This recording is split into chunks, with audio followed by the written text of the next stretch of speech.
되기 위해서 하나님께서 우리를 변화시켜 주실 것입니다. 우리의 삶 가운데 산 같은 문제가 있을지라도 그 산을 같은 문제가 변해서 하나님의 놀라운 축복의 역사가 우리 가운데 있게 될 줄 믿습니다. 그 시작은 우리의 마음의 변화입니다. 우리의 마음이 변화되는 것입니다. 우리의 마음은요, 우리가 결심으로 또 우리의 노력으로 절대로 변화되지 않습니다. 잘 알지 않습니까? 결단은 오래가지 않습니다. 작심삼일이라는 말도 있습니다. 그 진리인 것 같습니다. 오직 변화시키시는 분은 하나님만이 우리를 변화시키시는 분인 줄 믿습니다. 무엇을 통해서요? 예배를 통해서 우리를 변화시킨다는 것입니다. 말씀은 하나님의 약속입니다. 말씀의 선포는 하나님께서 그렇게 하시겠다라는 선포인 것입니다. 주일날 말씀을 통해서 예배를 통해서 변화시키겠다라는 말씀은 하나님의 선언인 것입니다. 하나님의 축복의 선포인 것입니다. 우리가 한 주간을 지나갈 동안에 다른 것 다 끌어버리고 오직 예배에 목숨을 거는 은혜가 있길 바랍니다. 예배를 위한 삶, 예배로 인한 삶 살아갈 때 하나님의 말씀의 선포대로, 하나님의 약속대로 하나님의 축복이 또 하나님의 변화가, 하나님의 회복이 우리 가운데 나타나게 될 줄을 믿습니다. 그런데 말씀이 선포되면 그것을 들을 때 우리만 듣는 게 아니라 또 다른 존재가 그 말씀을 듣습니다. 누굴까요? 마귀란 존재가 있습니다. 마귀란 존재를 간과하면 안 됩니다. 말씀이 선포되면 말씀에 반대되는, 말씀을 방해하는 마귀의 도전이 있습니다. 우는 사자와 같이 도전하는 마귀의 도전이 있다는 것입니다. 그럴 때 말씀이 들을 때 예배를 우리가 선택하고, 예배를 절대적으로 선택하고, 예배를 위한 삶, 예배에 목숨 걸어야지, 예배를 위한 삶, 예배로 인한 삶을 살아가야지 결단하는 것이 굉장히 중요합니다. 그런데요, 또 한 가지 우리가 가져야 될 것은 이것을 감수해야 된다는 것입니다. 도전이 있을 때 이겨낼 것을, 그것들을 뛰어넘을 것을 감수해야 된다는 것입니다. 그래서 우리가 감수해야 된다. 무슨 말인지 아시겠죠? 감사하시겠습니까? 어머니 그런 말 듣지 않습니까? 감사하셔야 된다는 거예요. 모르시는 분은 굉장히 거룩하신 분인 것 같아요. 감사하셔야 된다는 거예요. 감사하시겠냐고 물었습니다. 어머니 그런 것들 있지 않습니까? 그걸 다 감수해야 된다는 거예요. 마귀의 도전이 있으면 그것을 뛰어넘고, 그럼에도 불구하고 내가 예배를 선택하는 거. 그럴 때 하나님의 놀라운 역사가 있습니다.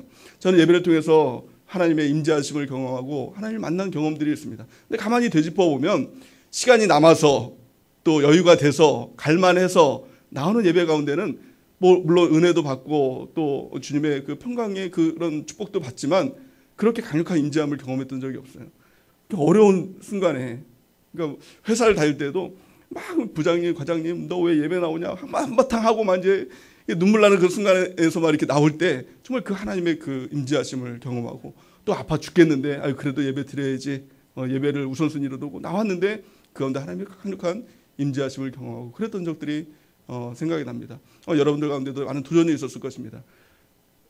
아픈 병의 도전들, 또 관계의 도전들, 또 여러 가지 도전들이 있습니다. 그럼에도 불구하고 예배 가운데 나왔을 때 우리 주님께서 우리를 위로해 주시고 치료해 주시고 주님의 치유와 회복의 역사가 나타나게 될 줄을 믿습니다. 오늘 이 순간이 그 주님을 만나는, 예배 가운데 임재하시는 그 주님을 만나는 그 순간이 되는 은혜가 있기를 예수님의 이름으로 간절히 축원해 드립니다. 오늘 본문 말씀을 통해서 십자가를 경험하라 라는 말씀으로 말씀을 선포하겠습니다. 지금 우리가 어떤 때를 지내고 있죠? 사순절 기간을 지내고 있습니다. 지난주 수요일부터 이제 한 주간이 됐습니다. 사순절 기간을 지내고 있어요. 또 이제 4월이 되면은 고난 주간을 이제 그 기간 동안에 저녁 집회가 아마 있을 것입니다. 한 주간이요. 하나님께서 우리 가운데 사순절을 주시고 또 고난 주간을 주시고 또 부활절을 주신 가장 큰 이유가 있다면 이 기간을 통해서 우리 하나님께서 십자가를 우리에게 주시기 위해서 그렇습니다. 십자가를 경험하라는 것입니다. 십자가는 지식이 아니라, 또 십자가는 어떤 관념이 아니라 십자가는 실제이고요. 십자가는 실제로 만나는 그 사건인 것입니다. 그래서 십자가를 모르는 사람은 없을 것입니다. 예수님을 안 믿는 사람도 십자가를 굉장히 좋아하죠. 십자가 목걸이, 또 십자가 뭐 팔찌, 뭐 십자가 반지, 뭐 그런 것들을 하고 다닙니다. 근데 다 예수님 믿는 사람은 아니더라고요. 근데 그럼에도 불구하고 이 십자가가 중요한 것은요, 이 십자가의 능력이 있기 때문에 그렇습니다. 십자가는 단지 지식으로 아는 것이 아니라, 관념으로 아는 것이 아니라, 십자가는 실제 그 십자가를 만나는 것입니다. 이 기간을 통해서 십자가를 만나는 은혜가 있기를 예수님의 이름으로 간절히 축원해 드립니다. 그래서 이 교회 안에는 교인과 또 성도가 있다 그러죠. 다 구원받는 것이 아니라 성도가 구원을 받습니다. 교인이 되는 조건은요, 그냥 교인 카드를 쓰면, 이 등록 카드를 쓰면, 새가족 영적 이 카드를 쓰면 다 교인이 될 수 있습니다. 근데 성도는요, 누가 성도가 되느냐? 십자가를 경험할 때 진정한 성도가 되는 것입니다. 십자가는 경험하는 것입니다. 경험하는 것이에요. 아는 것이 아니라 단지 십자가에 그 있구나 깨닫는 것이 아니라 실제적인 경험이에요. 십자가에 달린 예수 그리스도를 실제적으로 만나는 것, 이 은혜가 이 사순절 기간을 통해서 또 고난절 기간을 통해서 저 여러분들에게 있기를 예수님의 이름으로 간절히 축원해 드립니다. 제가 우리 교회 처음 왔을 때가 2002년도 제가 32살 때 우리 교회 처음 왔는데요. 우리 교회를 처음 만나고 또 우리 담임 목사님을 만났을 때 그때가 4월 고난절기였던 것 같습니다. 그 기간 동안에 우리 목사님께서 강단을 통해서 십자가를 경험해야 된다고, 십자가를 만나야 된다고, 뭐 정말 목에서 막 피가 나올 정도로 그렇게 외치는 그 담임 목사님을 만났습니다. 그래서 저는 어렸을 때부터, 유치원 때부터 예수님을 믿었기 때문에 또 십자가를 너무 잘 알고 있다고 생각을 했어요. 또 나는 십자가를 믿고 있다라고 생각이 됐죠. 그래서 십자가를 만나는 것이 무엇인가 좀 의구심을 가졌어요. 십자가를 아는 것과 만나는 것이 무엇일까? 근데 만나라고 하니까 또 이 설교를 통해서 예수님께서 십자가에 달려 돌아가신 그 장면들을 우리 목사님께서 생생하게 표현하시는 그 말씀을 들으면서 한 가지 소망을 가졌어요. 나도 그걸 좀 만나고 싶다.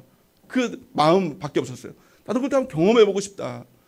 유치원 때부터 32살까지 십자가를 몰랐던 적은 없지만 만난 적이 없던 저로서는 그거 한번 경험해보고 싶다. 어떨까? 그 마음이 있었어요. 그 간절함 가운데 기도하고 또 말씀 듣고 또 예배드리고 그 가운데 정말 십자가를 경험했습니다. 십자가를 경험했어요. 근데 십자가를 경험하고 주님을 만나면 그냥 마냥 좋을 줄 알았어요. 근데 그렇지가 않더라고요. 십자가를 만났는데 가장 먼저는요, 내 죄가 보였어요. 이전에도요, 강단을 통해서 또 이 성경을 통해서 내가 죄인이라는 사실을 끊임없이 들었기 때문에 나는 죄인이지, 또 나는 죄인인데 십자가로 내가 그 죄가 씻어지고 내가 구원받았지, 이걸 모르지는 않았어요.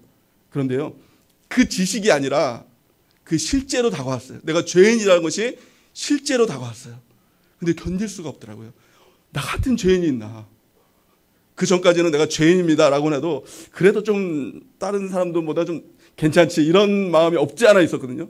내가 죄인이라는 사실이 예수님을 통해서 조명이 됐는데 너무 부끄럽고 너무 취하고 너무 제 자신이 견딜 수가 없는 거예요. 정말 쓰레기 같은 거예요. 내가 쓰레기라고 하면 쓰레기한테 미안할 정도로 너무 더러운 거예요. 어찌할 바를 모르겠는 거예요. 근데 예수님의 십자가가 보이는데 그 십자가를 통해서 내 죄가 씻겨지는 거예요.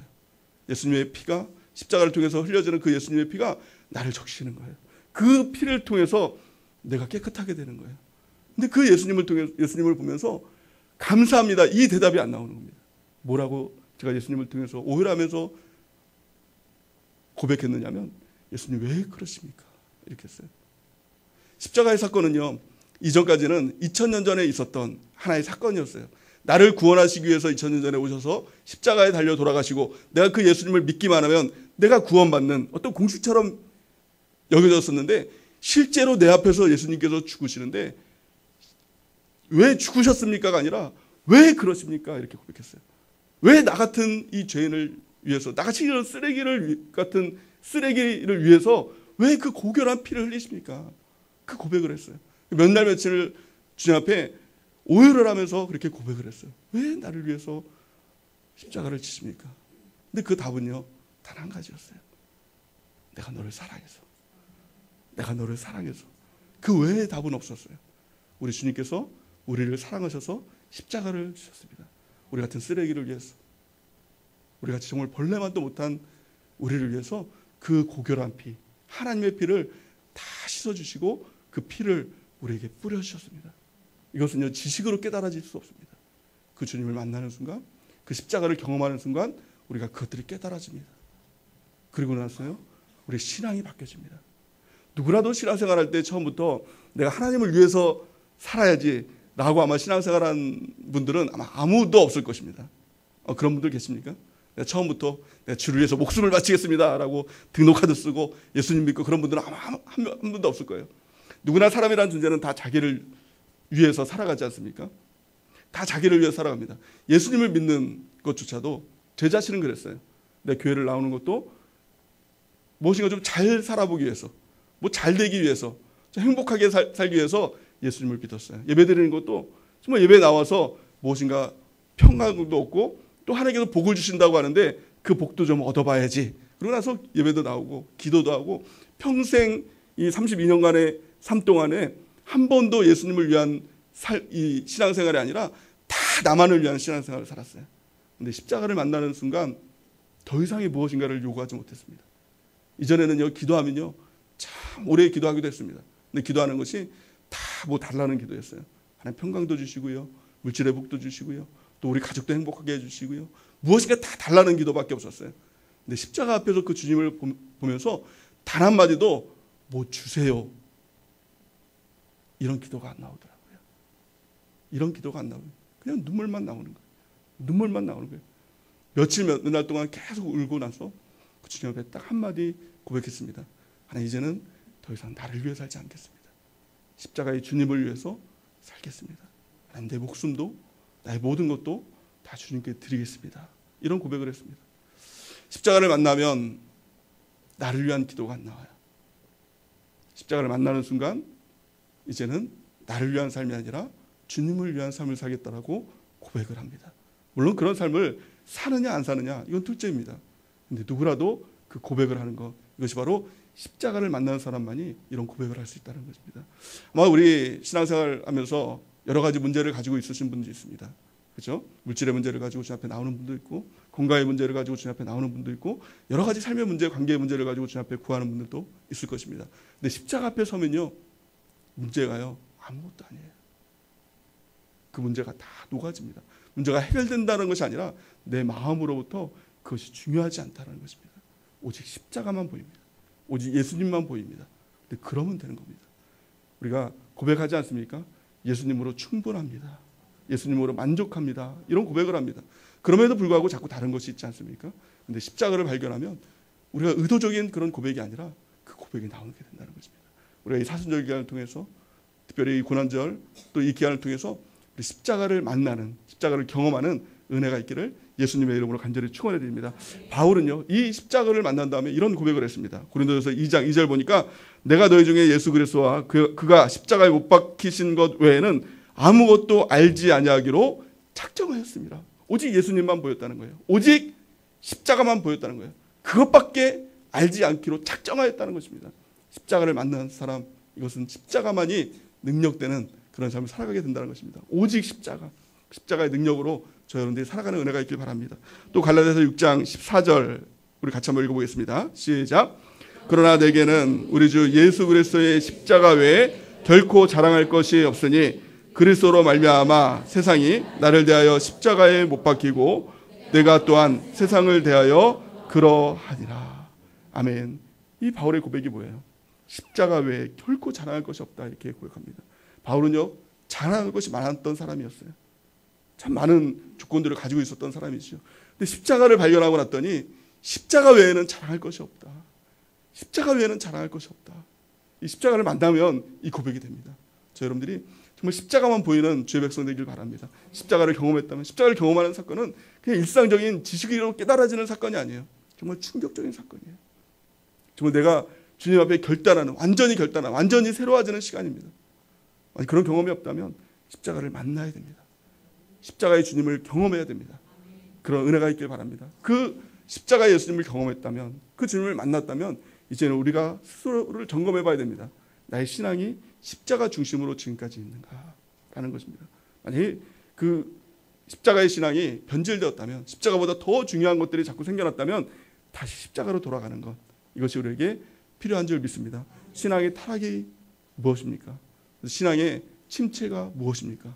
그것은 십자가 외에 다른 것들이 덕지덕지 붙은 것, 이것이 신앙의 타락이고, 십자가 외에 다른 것이 자꾸 늘어나는 것, 더 무엇인가 갖고 싶은 것, 이것이 영적 침체의 시작인 것입니다. 오직 십자가로 다시 돌아가는 저와 여러분들의 은혜가 있기를 예수님의 이름으로 간절히 축원해 드립니다. 십자가의 도가 우리 그리스도인에겐 능력이라고 성경은 말씀하고 있습니다. 고린도전서 1장 18절 우리 같이 한번 읽어보겠습니다. 시작.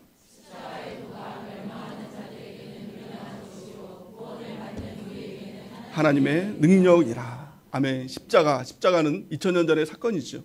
2000년의 사건이 지금 나에게 효력이 있고, 그 십자가를 통해서 내가 구원받았고, 십자가를 통해서 하나님의 축복이 임했고, 이런 것들을 얘기하면 멸망당하는 사람, 구원받지 못하는 사람은 이해가 되지 않는 것이죠. 미련한 것이죠. 아유, 2000년 전에 가보지도 않은 팔레스타인 이스라엘 땅에서 누군가 죽었는데, 예수님이 죽었는데 그 예수님 때문에 내가 구원을 받았다고 도저히 이해가 되지 않고 그렇게 주장하는 사람들이 미련해 보이는 거예요. 그래서 우리가 구원을 받았는지 안 받았는지, 또 멸망당한 사람인지 뭐 구원받은 사람인지 알 수 있는 척도가 뭐예요? 십자가예요. 십자가를 묵상하면서 말도 안 된다, 미련하다 라고 생각하는 사람은 이 말씀 그대로 뭐예요? 멸망당하는 자라는 거예요. 그런데 구원받는 사람들에게는 무엇입니까? 그것이 바로 우리의 능력이라는 거예요. 하나님의 능력이라는 거예요. 십자가에는 능력이 있다는 것입니다. 우리가 그 능력으로 살아가는 은혜가 있길 바랍니다. 십자가의 능력이 무엇입니까? 예수님께서 십자가에 달려 돌아가시면서 이렇게 말씀하셨어요. 뭐라고 말씀하셨죠? 다 이루었다, 이렇게 말씀하고 있어요. 십자가를 통해서 모든 것을 다 이루어졌다는 거예요. 십자가는 불완전한 십자가가 아닙니다. 완전한 십자가입니다. 십자가 외에 또 다른 무엇인가가 있어야 되는 것이 아니라 십자가를 통해서 예수님께서는 다 이루셨다는 겁니다. 무엇인가를 다 이루었어요. 우리의 구원도 이루시고 우리에게 주실 모든 축복을 다 이루셨다는 것입니다. 우리가 그것을 믿는 것입니다. 십자가의 가장 큰 능력은요, 가장 큰 능력 중에 하나는 무엇이냐? 그것은 십자가로 내가 죽는 거예요. 내가 죽는 거예요. 내가 죽는 게 은혜이고 내가 죽는 게 축복입니다. 사람들이 나로 살아가기 때문에 나로 말미암아 세상이 망가지고 인생이 망가지고 나로 말미암아 다른 사람에게 상처를 주고 나로 말미암아 믿음에서 벗어나고 신앙에서 무너지는 그런 일들이 일어나게 되는 것입니다. 근데 십자가를 통해서 가장 큰 축복이 뭐냐? 내가 죽는 거예요. 그리고 나서 내 안에 예수님이 사시는 거예요. 이것보다 더 큰 능력이 어디 있을까요? 우리 갈라디아서 2장 20절 말씀을 같이 한번 읽어볼까요? 시작. 내가 그리스도와 함께 십자가에 못 박혔나니 그런즉 이제는 내가 사는 것이 아니오 오직 내 안에 그리스도께서 사시는 것이라. 이제 내가 육체 가운데 사는 것은 나를 사랑하사 나를 위하여 자기 자신을 버리신 하나님의 아들을 믿는 믿음 안에서 사는 것이라. 아멘. 내가 그리스도와 함께 십자가에 못 박혀 죽었다라. 그래서 내가 죽고, 또 어떤 목사님은 내가 죽고 예수로 사는 삶. 근데 성경적인 그대로의 표현에 의하면 내가 죽고 내 안에 예수님이 사시는 삶. 이게 정확한 성경적인 표현이죠. 내가 죽고 내 안에 예수님께서 사시는 거예요. 아니, 이것보다 더 큰 능력이 어딨냐는 거예요. 내가 없고 내 안에 예수님께서 사시는 거예요. 그분이 어떤 분이냐? 전능하신 하나님이 사시는 거예요. 천지를 6일 만에 창조하신 하나님이 내 안에 사시는 거예요. 이것보다 더 큰 능력이 어딨냐는 거예요. 죽은 자를 살리시는 하나님, 그 하나님이 내 안에 사시는 거예요. 없는 것을 있는 것으로 부르시는 하나님, 그 하나님이 내 안에 사시는 거예요. 물이 변해서 포도주로 만드신 그 하나님, 그 하나님이 내 안에 사시는 거예요. 이게 능력 아닙니까? 내가 죽고 예수님이 내 안에 사시는 삶, 그것이 바로 십자가의 능력의 삶인 줄 믿습니다. 그래서요, 이 십자가에 우리가 종종 신앙생활하면서 내가 죽어야지, 이건 결단으로 안 됩니다. 이 고백으로 안 돼요. 오직 십자가를 경험할 때, 십자가를 붙들 때 내가 십자가와 함께 죽는 것입니다. 이미도 십자가와 함께 죽은 것입니다. 그걸 깨닫고 내 안에 예수님이 사시는 삶, 그 삶의 능력으로 살아가는 은혜가 있길 바랍니다. 고린도후서 4장 7절은요 이렇게 얘기합니다. 우리 같이 한번 읽어보겠습니다. 시작. 우리가 이 보배를 질그릇에 가졌으니 이는 심히 큰 능력은 하나님께 있고 우리에게 있지 아니함을 알게 하려 함이니라. 아멘. 이 보배를 질그릇에 담았다는 거예요. 우리는 다 질그릇과 같은 존재예요. 뭐 누가 더 잘났고 누가 못났고 누가 예쁘고 누가 좀 못생겼고 누가 좀 많이 배웠고 누가 좀 덜 배웠고 우리 눈에 보면은 그 사람이 대단한 것 같고 나는 좀 못한 것 같고 하지만 하나님의 시선에 보면 뭐예요? 다 질그릇이에요. 다 똑같은 존재라는 거예요. 근데 그 능력이 뭐냐? 질그릇의 능력이 아니라 질그릇에 무엇이 담겨져 있느냐? 보배가 담겨져 있는데 그 보배를 통해서 능력의 힘이 큰 것이 그 안에 있다는 것입니다. 나는요 질그릇과 같은 존재예요. 나는 십자가와 함께 죽은 아무것도 아닌 존재입니다. 근데 그 안에 예수님께서 사실 때 능력의 힘이 큰 것이 그 안에 있다는 것입니다. 이것이 그리스도의 능력인 것입니다. 내 안에 계신 주님, 이 주님을 모시고 우리가 살아가는 은혜가 있기 바랍니다. 그래서 이 십자가를 경험한 이 사도 바울이요 이렇게 고백을 합니다. 고린도전서 15장 31절 보니까 형제들아 내가 그리스도 예수 우리 주 안에서 가진 바 너희에 대한 나의 자랑을 두고 단언하느니 나는 날마다 죽노라. 아멘이십니까? 이 사도 바울은요 예수님의 십자가를 경험했어요. 자신이 죽는 것을 경험했어요. 내가 죽었더니 예수님의 십자가를 통해서 나와 십자가 예수님이 죽으실 때 나도 같이 죽었더니 예수님께서 사시더라는 거예요. 근데 그 능력이, 그 삶이 얼마나 존귀하고 얼마나 능력 있는 삶이었든지 이 사도 바울은 날마다 내가 십자가를 묵상하겠다. 날마다 내가 죽겠다. 그래야 내 안에 예수님께서 사시니까 라는 거예요. 내가 죽는다는 것은 내가 죽어야지. 아이고 내 승질에 죽어야지. 내 무엇이 죽어야지. 이게 아닙니다. 예수님의 십자가를 묵상하고 내가 죽었음을 고백하고 선포하는 것입니다. 날마다 십자가를 묵상함을 통해서 나는 죽고 내 안에 예수님께서 사시는 존귀한 삶, 능력 있는 삶 살아가는 은혜가 있기를 예수님의 이름으로 간절히 축원해 드립니다. 두 번째 그 능력이 뭘까요? 십자가의 도의 능력이 뭘까요? 그것은 둘을 하나로 만드는 능력이에요. 이 능력이거든요. 죄에도 능력이 있습니다. 그 능력이 뭘까요? 하나를 둘로 만드는 능력이에요. 창세기를 보면은 아담과 하와가 하나님께서 먹지 말라고 한 선악과를 먹었습니다. 그래서 하나님이 아담을 찾아옵니다. 아담아, 아담아, 내가 어디 있느냐라고 했을 때 내가 버섯섬으로 두려워하여 숨었습니다라고 했더니 내가 먹지 말라고 한 선악과를 너가 왜 먹었느냐라고 할 때 아담이 뭐라고 고백했죠? 하나님께서 내게 주신 저 여자가 먹으라고 해서 그것을 먹었습니다. 근데 이 고백 가운데 이 갈등의 이 고백이죠. 이 죄가 들어오니까 다 끊어지는 거예요. 이 아담이 우연히 그 고백을 한 게 아니라 그 마음 가운데서 이미 죄가 들어왔더니 그 마음이 이미도 떨어진 겁니다. 하나님으로부터 떨어지고 또 사람으로부터, 하와로부터 떨어진 겁니다. 하나님께서 아담을 지었을 때 어떻게 지었습니까? 흙으로 그 모양을 만들고 그 코에 생기를 집어넣었어요. 하나님의 입으로 후 불어서 생기를 넣었다는 거예요. 그 생기를 불어넣었다는 것은 하나님과의 하나예요. 그 숨결이에요. 그 영을 불어넣었다는 것입니다. 하나님과 하나 된 존재로 만들었다는 것입니다. 또한요, 그가 혼자 거처하는 것이 좋지 않게 보여서 하와를 만들었어요. 어떻게 만들었죠? 잠들게 만들고 마취를 시키고, 채채 마취라고 했습니다. 마취를 시키고 갈비뼈를 떼어가지고 하와를 만들었어요. 그 하와를 보는 순간 아담이 이런 고백을 하죠. 이는 내 뼈 중에 뼈요, 살 중에 살이로다. 무엇입니까? 이 고백은 어떤 고백이죠? 저와 나는 하나다. 하나 된 존재다. 이런 고백이었어요.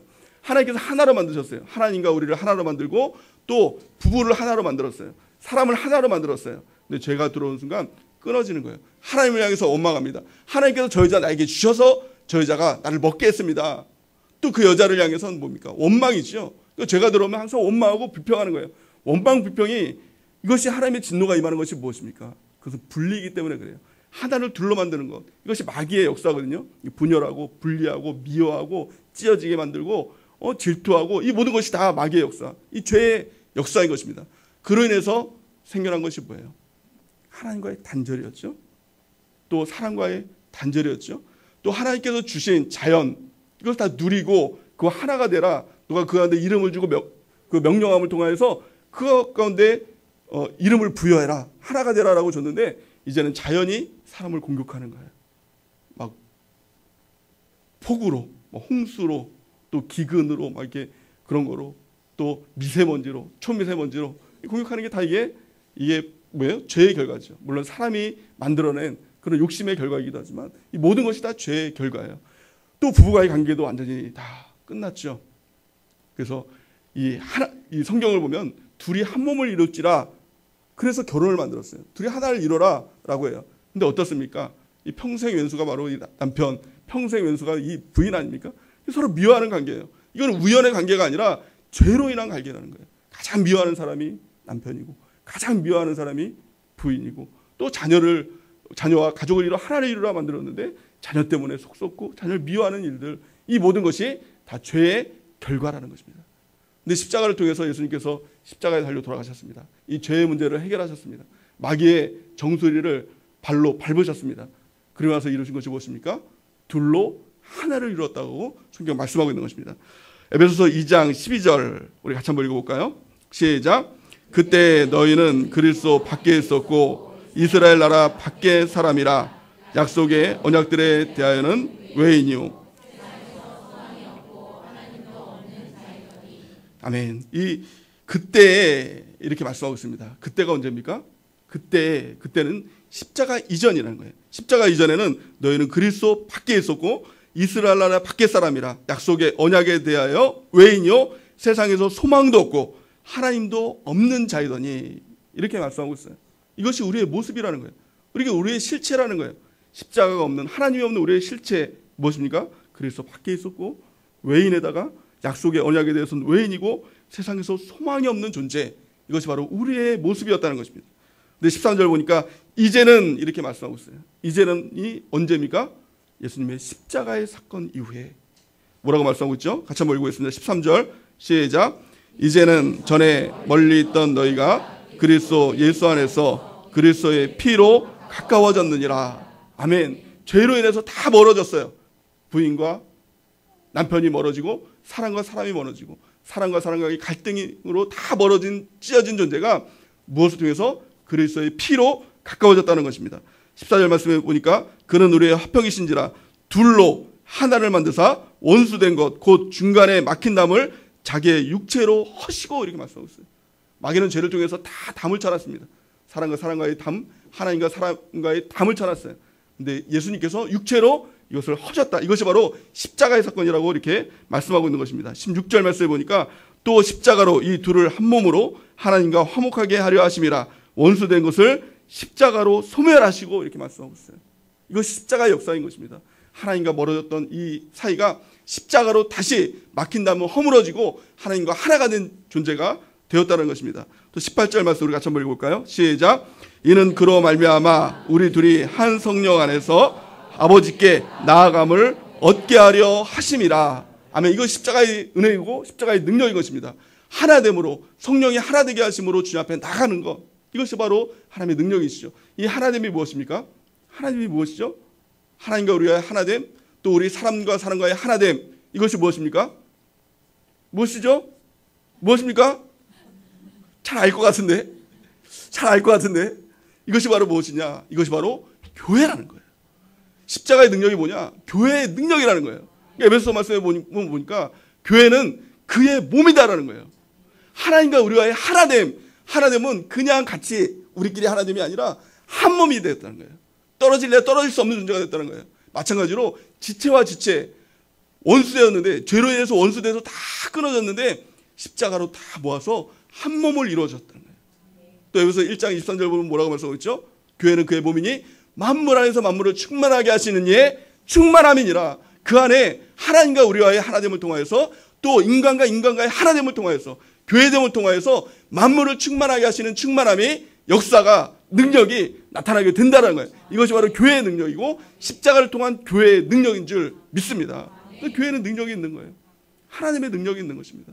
우리가 이 교회를 붙들고 정말 능력 있는 삶을 살아가는 은혜가 있기를 예수님의 이름으로 간절히 축원해야 됩니다. 그래서 무엇보다 중요한 것은 뭐예요? 십자가를 경험함. 십자가를 경험할 때 교회됨을 우리가 깨닫고 십자가를 경험할 때 하나됨의 은혜를 경험하게 될 줄을 믿습니다. 근데 우리가 어떻게 하면 그 십자가의 은혜를, 십자가를 경험하게 될까? 우리가 어떻게 실제적으로 그 십자가를 만날 수 있을까? 그래서 세 가지로 좀 살펴보기 원합니다. 가장 첫 번째는요, 예수님의 사랑을 받아들이는 겁니다. 사실 우리가 십자가를 만나는 것 같고, 우리가 예수님께 나아가는 것 같고, 예수님을 만나기 위해서 주님 앞에 나가는 것 같지만, 실제적으로 보면 어떻습니까? 실제적으로 보면 예수님이 우리를 찾아와 주시는 거예요. 죄송하지만 이것 좀 꺼졌으면 좋겠어요. 그렇죠? 좀 더운 것 같아서요. 저만 덥나요? 땀이 막 나네요. 네. 감사합니다. 우리가요, 영적으로 보면 내가 주님 앞에 나가는 것 같고, 내가 십자가를 찾아서 가는 것 같지만 예수님께서 우리를 찾아와 주신다는 거예요. 그래서 우리가 정말 내 교회 다 이렇게 발로 밟아서 온 것 같죠? 근데 사실은 우리 주님께서 태초에 우리를 택하여 주시고 또 주님의 때에 우리를 불러주셨어요. 그래서 우리 세종학교의 지체로 우리 주님께서 우리를 불러주셨다는 겁니다. 우리 주님께서 우리를 만나주시기 위해서요. 그래서 신앙생활을 한마디로 보면 뭐예요? 그 주님의 사랑을 받아들이는 거예요. 그것을 좀 이렇게 유식한 말로 뭐라 그러죠? 영접이라고 합니다. 신앙생활을 한마디로 영접하는 거예요. 우리 주님이 우리 가운데 찾아올 때 사랑으로 우리의 마음의 문에 놓고 하실 때 우리의 마음의 문을 열고 주님을 받아들이는 것. 이것이 바로 신앙이고 이것이 바로 주님을 만나는 방법이라는 것입니다. 성경에 이렇게 말씀합니다. 요한복음 1장 12절 말씀 우리 같이 한번 읽어보겠습니다. 시작. 영접하는 자 곧 그 이름을 믿는 자들에게는 하나님의 자녀가 되는 권세를 주셨으니. 아멘. 우리가 잘해서 하나님의 자녀가 되는 것이 아니라, 우리가 못 뛰어나서 하나님의 자녀가 되는 것이 아니라 영접하는 거예요. 그 이름을 믿는 거예요. 받아들이는 거예요. 그럴 때 하나님의 자녀가 되는 권세를 주셨다라고 성경은 말씀하고 있는 것입니다. 십자가의 예수님이 우리를 찾아와 주십니다. 그것을 랜덤으로 찾아오는 것이 아니에요. 우리 예배 가운데 나오면 누구를 만날까 이렇게 뺑뺑이 돌려가지고 너를 만나줘야겠다 이렇게 예수님께서 우리를 찾아오는 것이 아니라 다 한 사람 한 사람들의 마음의 문을 두드리고 있는 것입니다. 오늘 말씀을 통해서 또 성령의 감동을 통해서 우리 한 사람 한 사람들의 마음에 우리 주님께서 찾아와 주셨다는 거예요. 두세 사람이 내 이름으로 모인 곳에, 그곳에 주님께서 함께 계시겠다고 약속하셨어요. 이 자리에 주님이 계시다는 거예요. 우리의 마음의 문을 두드리고 계시다는 거예요. 우리가 해야 될 것은 우리의 마음의 문을 여는 것입니다. 그런데요, 왜 우리의 마음의 문을 열지 못하느냐? 가장 큰 이유가 뭐냐? 우리 주님께서 우리를 찾아와 주실 때 내 자신이 내 자신의 모습을 보면 주님을 받아들이지 못한다는 것입니다. 이런 생각을 합니다. 예수님의 십자가는요, 정말 그 예수님이, 하나님이 십자가에 달려 돌아가신 놀라운 사건 아닙니까? 그런데요, 그 예수님이 나 같은 것 때문에 십자가에 달려 죽으셨다고? 이게 안 믿어지면 영접하지 못하는 거예요. 그러니까 안 믿어지면 영접을 못해요. 내 자신의 죄가 보이면, 내 자신의 연약함이 보이면, 내 자신의 부족함이 보이면 그 주님을 영접하지 못한다는 것입니다. 그런데 오늘 본 말씀에 보면 뭐라고 얘기하고 있습니까? 로마서 5장 6절 보니까 우리가 아직 연약할 때에 기약대로 그리스도께서 경건하지 않은 자를 위하여 죽으셨도다. 아멘. 우리가 잘나서, 우리가 대단해서, 강해서 우리 주님께서 우리를 위해서 죽으신 것이 아니라 이미 더 연약할 때 우리를 위해서 죽으셨다는 거예요. 8절 말씀 보니까 우리가 아직 죄인 되었을 때 그리스도께서 우리를 위하여 죽으심으로 하나님께서 우리에 대한 자기의 사랑을 확증하셨느니라. 이렇게 말씀하고 있어요. 내 연약한 모습, 내 죄인의 모습, 또 나의 초라한 모습이 보일 수 있어요. 그런데 우리 주님께서는 그럼에도 불구하고, 그 모습이 있음에도 불구하고 우리가 죄인 되었을 때, 우리가 연약할 때 십자가에 달려 돌아가셨다는 겁니다. 이것을 믿음으로 받아들일 때 우리 주님을 영접할 수가 있다는 거예요. 우리 주님께서 오늘도 우리 가운데 우리 마음의 문을 두드리고 있는 줄 믿습니다. 우리 마음의 문을 열고 우리 주님을 영접하는 은혜가 있길 바랍니다. 예수님께서 십자가를 지실 때 베드로는요, 예수님을 보면서 3번이나 모른다고 부인을 했죠. 예수님께서 전에 베드로를 보면서 너가 나를 3번 부인하리라 이렇게 말씀하셨음에도 불구하고 베드로는 3번씩이나 예수님을 모른다라고 이 계집 여종 앞에서 그렇게 부인을 했습니다. 근데 이후에 베드로는 예수님의 말씀이 깨달아지고 이 뒤에 가가지고 막 울었다고 하지 않습니까? 통곡하면서 울었다고 하지 않습니까? 그 이후에 베드로의 마음 가운데는 예수님께 나가지 못하는 그런 마음의 트라우마가 생겼어요. 자격이 없다라는 그런 마음이 들었다는 것입니다. 그걸 어떻게 알 수 있냐면 요한복음 21장에 보면 예수님께서 부활하셨어요. 그래서 제자들에게 그 모습을 보이시고 내가 부활하였음을 알렸습니다. 베드로는 그 사건을 알았어요. 예수님께서 부활하셨구나, 그것을 깨달았어요. 얼마나 기쁜 사건입니까? 베드로가 예수님을 찾아서 뛰어갈 만한 그런 사건 아닙니까? 근데 베드로는요, 차마 예수님께 나가지 못했어요. 요한복음 21장 3절 보니까 시몬 베드로가 나는 물고기 잡으러 가노라 이렇게 얘기합니다. 예수님의 부활의 사건들 앞에 나는 물고기를 잡으러 가노라 이렇게 얘기해요. 그 마음의 상태는 어떻습니까? 너무 예수님 앞에 부끄러운 모습이었어요. 자격 없는 모습이었어요. 그랬더니 또 제자들이 따라갑니다. 우리도 함께 가겠다고 가서 배에 올랐으나 그날 밤에 아무것도 잡지 못하다니. 예수님께서 처음에 베드로를 만났을 때 그때를 기억하고 계시죠? 베드로가 밤이 새도록 이 물고기를 잡았지만 한 마리도 잡지 못했어요. 예수님께서 그에게 오셔서 말씀을, 그 배를 빌려달라고, 빈 배를 빌려달라 이렇게 하신 다음에 말씀을 증거하신 다음에 그리고 나서 깊은 데로 가서 그물을 내려라 라고 했더니 많은 이 2배에 가득 찬 물고기가 잡혀지지 않았습니까? 어떻게 보면 되게 그 데자뷰와 같은 그런 현상이었어요.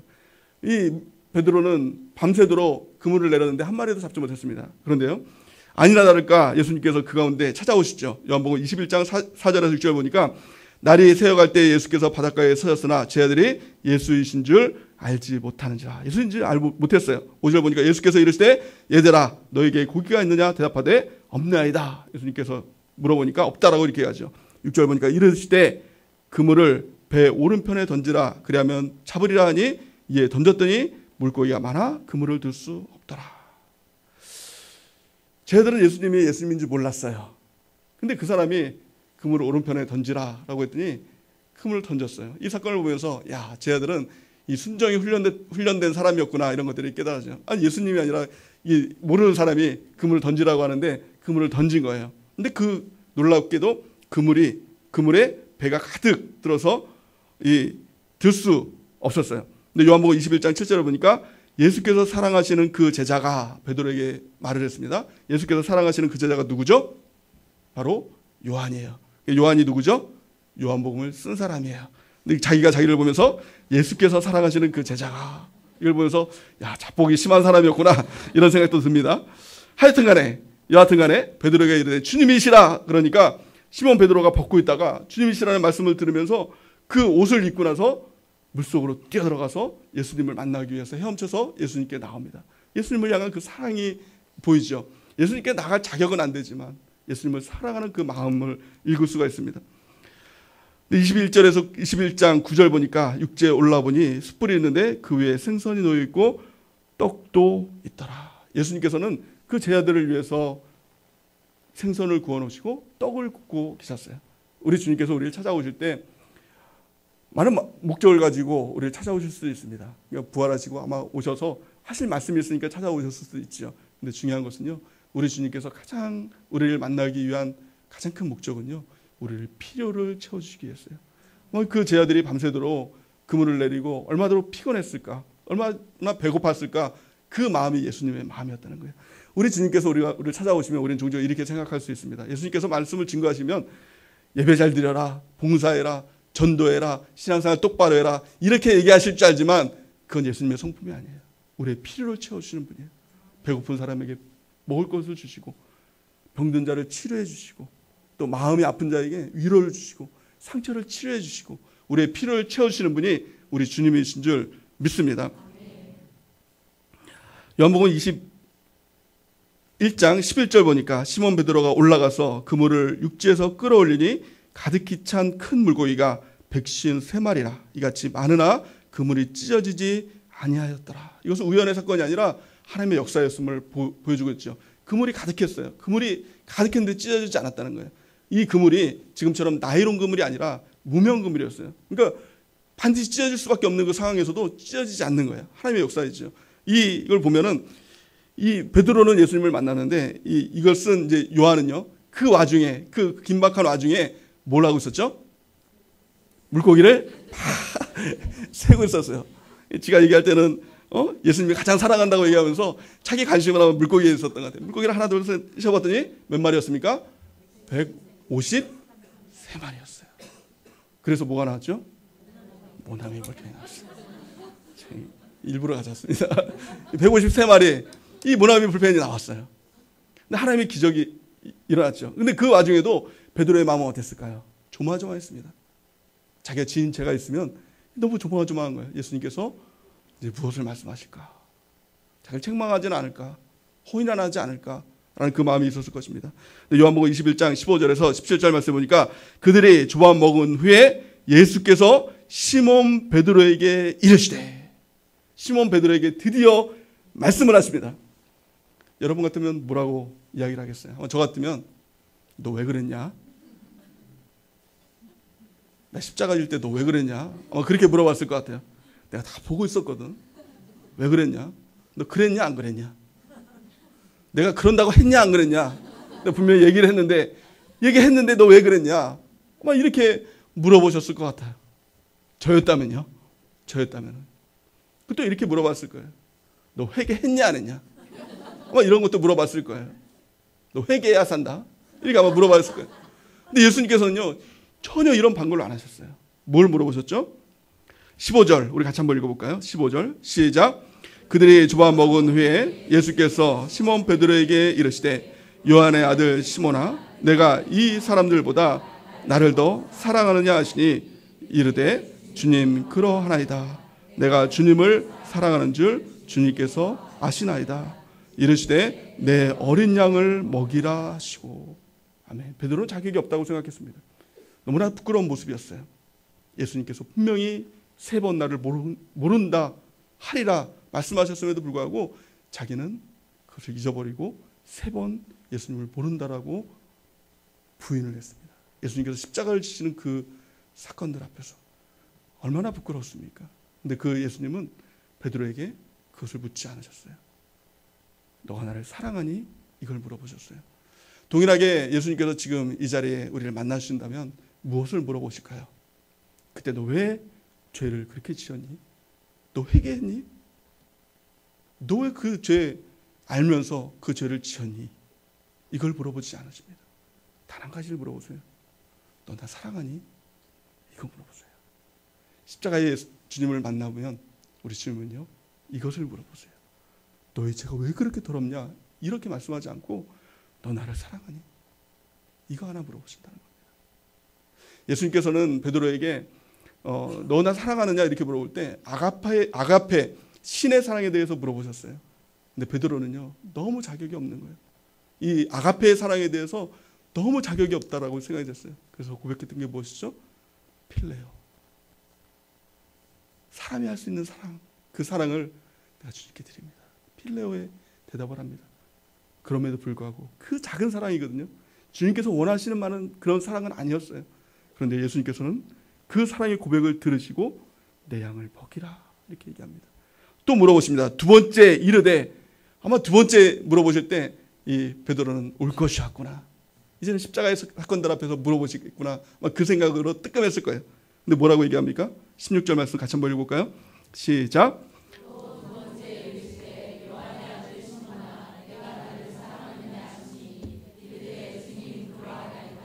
내가 주님을 사랑하는 줄 주님께서 아시나이다. 이르시되 내 양을 치라 하시고. 아멘. 예수님께서 동일하게 물어보십니다. 너 나 사랑하니? 베드로는 다시 얘기합니다. 내가 주님을 사랑하는 줄 주님께서 아십니다. 이렇게 물어봤을 때, 이렇게 대답을 했을 때 예수님께서는 동일하게 내 양을 치라. 그 사랑을 가지고, 나를 사랑하는 마음을 가지고 내 양을 맡아줄 수 있겠니? 이렇게 물어보시는 것입니다. 17절 말씀 보니까 세 번째 예수님께서 또 물어보시죠. 우리 같이 한번 읽어보겠습니다. 시작. 세 번째 이르시되 요한의 아들 시몬아, 내가 나를 사랑하느냐 하시니, 주께서 세 번 내가 나를 사랑하느냐 하심으로 베드로가 근심하여 이르시되 주님 모든 것을 아시오매 내가 주님을 사랑하는 줄을 주님께서 아시나이다. 예수께서 이르시되 내 양을 먹이라. 아멘. 예수께서 세 번을 물어보십니다. 똑같은 질문이죠. 왜 세 번을 물어보셨을까? 뭐 많은 이유가 있겠지만, 많은 이제 신학자들이 이런 얘기를 하죠. 이 베드로가 세 번 예수님을 부인했기 때문에 예수님께서 동일하게 세 번 사랑을 요청하시고 그 죄책감에서 끊어졌다, 이렇게 얘기들을 하죠. 이 이스라엘 민족에게 있어서 3은 7과 마찬가지로 완전 숫자입니다. 아마 베드로가 예수님을 부인했을 때 이런 마음도 있었을 것입니다. 마귀가 주는 이 마음 가운데, 너는 세 번이나 예수님을 부인했잖아. 너는 이제 돌이킬 수 없어. 완전히 예수님을 부인한 너는 죄인이야. 아마 이 마음도 줬을 거예요. 이 베드로 마음 가운데는 3이라는 숫자가 있었을 것입니다. 세 번이나 내가 예수님을 부인하다니, 세 번이나 나를 예수님을 부인하다니, 나는 이제 완전히 끝났어. 완전히 나는 구제불능이야. 이제 예수님께 나아갈 수 없어. 아마 이 마음도 있었을 것입니다. 근데 예수님은요, 동일하게 완전한 숫자로 세 번을 물어보십니다. 요한의 아들 시몬아, 너가 나를 사랑하느냐? 요한의 아들 시몬아, 너가 나를 사랑하느냐? 요한의 아들 시몬아, 너가 나를 사랑하느냐? 이렇게 물어봅니다. 그 질문을 통해서 세 번의 고백을 하게 만듭니다. 예수님, 내가 주님을 사랑합니다. 내가 주님을 사랑한 줄 아십니다. 내가 주님을 사랑합니다. 이 베드로는 세 번의 고백을 합니다. 그리고 완전한 사랑 가운데 들어가게 됩니다. 이것이 주님의 사랑인 것입니다. 십자가를 만난다는 것은, 십자가 예수님을 만난다는 것은 다른 것이 아닙니다. 십자가 예수님 만나서 정말 신기하다. 이런 체험했으니까 나도 이제 신앙의 반열에 들어가는구나. 이런 것이 아닙니다. 십자가 예수님을 만나는 것은 나를 찾아와 주시는 그 주님의 사랑, 나를 회복하여 주시는 그 주님의 사랑, 나의 가장 마음 깊은 상처까지도 아시는 그 주님의 사랑을 만나는 거예요. 전 인격적인 주님의 그 치유의 사랑, 그 십자가의 사랑을 만나는 것입니다. 그 사랑을 만날 때 우리 주님께로부터 주시는 그 사명, 주님께서 하라고 하시는 그 일이 너무 감사한 것입니다. 우리는 종종 교회를 통해서 하나님께서 어떤 사명을 줄 때 이런 말들을 많이 합니다. 나는 자격이 없어요. 나는 그걸 할 만한 사람이 아닙니다. 이런 고백들을 하죠. 지금 이제 집사 임명, 신임 직분자 임명을 할 때도 가장 많이 이제 하시는 말씀들이 나는 자격이 없어요. 아마 이런 말들을 한다고 우리 셀장님들 통해 들었습니다. 그런데 우리 주님의 사랑은요, 나의 자격을 보지 않습니다. 내가 그 어떤 잘못을 했을지라도, 예수님을 심지어는 배반한다 했을지라도 우리 주님께서는 우리를 보면서 사랑을 요청합니다. 저는 이 구절을 보면서 또 한 사람이 생각났어요. 누구였을까요? 가룟 유다. 가룟 유다가 아무리 동일하게 이 예수님께서 부활하실 때 가룟 유다가 있었다면 예수님께서 가룟 유다는 찾아오지 않았을까요? 찾아오지 않았을까요? 찾아왔으리라 저는 생각이 됩니다. 예수님을 부인한 거나 예수님을 판 거나 뭐가 그게 큰 차이겠어요? 도찐 게 찐 아닙니까? 근데 유다는요, 그 예수님의 십자가를 만나지 못했어요. 예수님의 사랑을 만나지 못했어요. 그 이유는 여러분 잘 아시죠? 가룟 유다는 스스로 자신의 죄를 정죄했어요. 나 같은 건 살아서는 안 돼. 자신의 목숨을 끊어버렸어요. 죽으면 안 돼요. 죽으면 안 돼요. 그래서 성경에 보니까 이렇게 얘기하지 않습니까? 너가 피투성일지라도 살아있어라. 살아있으면 주님께서 오시는 것입니다. 그 자리에 있으면 돼요. 떠나면 안 돼요. 주님 곁을 떠나면 안 돼요. 그 자리에 있어요. 예루살렘에 머물러 있으면 돼요. 주님 부활하신 그 순간에 머물러 있으면 돼요. 그 자리에 있으면 주님께서 우리를 찾아와 주신다는 겁니다. 그래서 치유하시고 회복하시고 다시 일으키시고 사명을 주시고 함께 하자. 내 양을 치라는 것은 뭐예요? 같이 하자. 내일 같이 하자. 내가 너와 함께 있을 거다. 같이 동행하자. 이 말씀 아닙니까? 여러분들이 이 주님의 사랑을 받아들이는 은혜가 있길 바랍니다. 이 사순절 기간은요, 또 고난절 이 기간은요, 우리 십자가의 예수님이 우리를 찾아오는 시간이에요. 십자가의 주님을 저희 여러분들이 다 만나고 치유되고 회복되는 그 사랑으로 새롭게 되는 은혜가 넘치기를 바랍니다. 두 번째, 우리 십자가의 예수님을 만나는 그것은요, 성령의 도우심이에요. 내 노력이 아니라 성령의 도우심입니다. 로마서 5장 5절 말씀을 우리 같이 한번 읽어보겠습니다. 시작. 소망이 우리를 부끄럽게 하지 아니함은 우리에게 주신 성령으로 말미암아 하나님의 사랑이 우리 마음에 부은 바 됨이니. 아멘. 예수님의 사랑, 예수님의 십자가의 사랑이 무엇을 통해서요? 성령을 통해서 우리 마음 가운데 부은 바가 된다는 것입니다. 우리가 성령 하나님을 만나고 성령 하나님을 초청하고 성령의 충만함을 받는 은혜가 있기를 바랍니다. 마지막 세 번째는요, 우리 마음 가운데 한 가지 마음이 있어야 돼요. 반드시 필요한 마음이에요. 그 마음은요, 바로 간절함이에요. 우리 주님께서 우리를 만나주시기 위한 조건으로 단 한 가지를 말씀하셨어요. 간절함이에요. 잠언 8장 17절 우리 같이 한번 읽어보겠습니다. 시작. 나를 사랑하는 자들이 나의 사랑을 입으며 나를 간절히 찾는 자가 나를 만날 것이니라. 아멘. 이 사순절 기간을 통해서 우리 마음 가운데 한 가지 마음만 있으면 됩니다. 내 주님을 만나기 원합니다. 십자가의 그 사랑을 경험하기 원합니다. 그 주님 나를 만나주시고 치유하여 주시고 회복하여 주옵소서. 이 간절함이 있는 사람이 예배를 갈등하겠습니까? 예배를 갈등할 수 없어요. 그 간절함을 가지고 주 앞에 나오는 거예요. 담대함을 가지고 주 앞에 나오는 거예요. 하나님의 은혜를 얻게 하여서, 하나님의 긍휼하심을 얻게 하여서 은혜 보좌 앞에 담대히 나가는 것. 저 여러분들이 이 간절함을 가지고 주 앞에 나가는 은혜가 있길 바랍니다. 그래서 저 여러분들이 다 이 십자가의 예수님을 경험하는 은혜가 있길 바랍니다. 그 십자가의 주님을 만났다면, 경험했다면 이제는 그 십자가 중심, 그 중심으로 들어가는 것입니다. 그 사랑의 중심으로 들어가는 것입니다. 그리고 다른 것들은 다 끊어내는 것입니다. 사도 바울과 같이 그 십자가 외에는 내가 자랑할 것이 없도다.